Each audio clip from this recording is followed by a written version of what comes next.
leave it to me to get a concussion going to the new year. It's great. I love it. Anyways, I made a post on my personal Facebook page and my Instagram about how YouTubing started and how it was going. And I showed it these two photos. The one on the left is the start of 2020, and I had my shorter hair.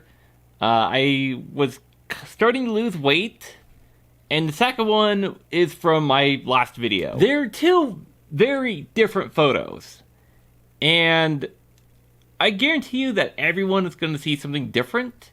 And I'll point out what I see at the end of this video. Back in June, I changed my name from Brent to Vincent.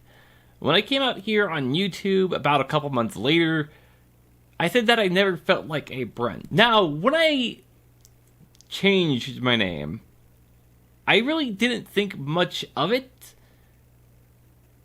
Like, it was just a name change, and not much of anything else. But I started to realize that that was my first real step towards my own personal freedom. In 2015, I was in the hospital for suicidal planning. I made a video about it when I got out of the hospital. I'll link it at the end of this video. There were several reasons why I planned or was planning on killing myself. And one of the reasons was that I felt alone. I felt alone and I felt trapped. In a way, I felt isolated from the world in a way that I don't want to put on the internet just yet. And I also felt trapped in a way that I couldn't really express until 7-8 years later after being hospitalized. I felt like I couldn't really be who I was. I felt fake, like I was just living up to expectations. I mean, one of the reasons why I didn't even change my name despite thinking about it for so long was because I didn't want to bother anyone with it.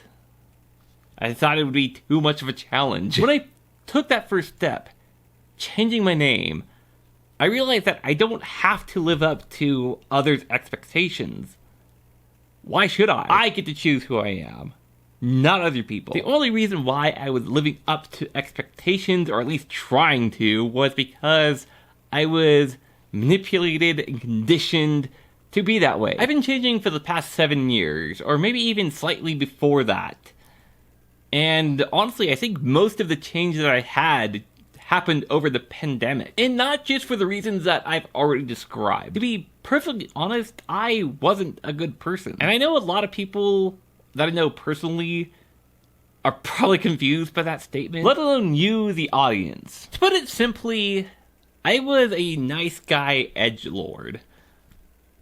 There was a time where I had another YouTube channel where I said some things I really wish I hadn't. If you would have asked me back then if I was an edgelord, I would have said no, but I totally was. A lot of things I said in my personal life and on that channel back in the day was really only said to be edgy, even though I didn't realize it at the time. I said a lot of awful things that I'm not going to repeat here. And saying that I was just an edgelord doesn't excuse what was said, or my behavior for that matter. I had to take the time to reevaluate what I was saying, and came to the conclusion that what I said was awful and even damaging. And that's one of the major reasons why I deleted that channel. As for being a nice guy, there's a huge difference between being a nice guy and a good guy. When it came down to relationships, I was definitely one of these people who said, I'm a nice guy, why can't I get a girlfriend? Or, I'm a nice guy, but girls only ever want to date assholes. Fucking cringe. It took many years, even a little after the hospital, that it's not about how much of a nice guy I am. And in fact, it was very much because I wasn't a nice guy at all. To keep things simple, a nice guy is someone who views their nice acts as transactions, where if they put enough niceness into someone, then eventually a relationship will come out of it. But that's not how human interactions work. Just because you're putting niceness into someone doesn't mean that they owe you a relationship. And if you're only being nice to someone with the expectations of a relationship, that only really shows how much of an asshole you are. Now, I should point out that this isn't to say that they're only being nice to the person that they want a relationship with. But relationships are so much more than just being nice. I watched a video a while ago by Anna Kanab where she talks about nice guys, and I'll link that video at the end. A lot of what she says in that video definitely reflects where my mindset was and the reasons behind it. More of my personal experience, though, there were times in my teens, in my early adulthood, where I would try asking someone out, and they would say no, and my thought process was, maybe she'll change her mind. I simply didn't respect their no, even though if you would have asked me, and I responded, yes, I did respect it, no, I didn't respect it. No, she's not going to change her mind. Her mind is made up. And this was my problem, where I couldn't accept no, or a passive no. It has taken a lot of effort to change myself for the better. Again, reevaluating what was said on my old YouTube channel and getting myself out of that nice guy mindset. Holding myself accountable for my actions. Understanding where the barrier is and respecting it. Breaking my conditioning. Breaking my mindset.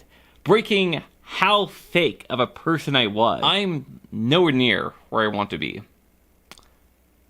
But I'm a lot better than where I was. One thing I cut out of my Stop the Stigma video was that normal was never an option for me. The reason why I cut that out was because I think that a small part of me was still holding on to hope that maybe, just maybe, I could be normal. But the truth is there's several blocks from that isolation, along with several other aspects from earlier in my life that made that impossible. But that doesn't mean that I can't become as normal as possible. Looking at these two photos again, I see two very different people. I don't even recognize the person on the left anymore. I look at this photo, and every single photo I took prior to that point, I see someone who is struggling with those feelings. I see someone struggling with depression and anxiety. I see someone who is lost and confused and cannot find their way. I've come a long way to become a better person. In a way, I killed that person on the left. I killed who I was. I killed myself. I killed Brent for the better, and I am his ghost. I am Vincent, and I am the race duelist. Don't fall on ice. Don't get a concussion like I did. And most of all, thank you for watching and listening as I reflect on myself. Goodbye.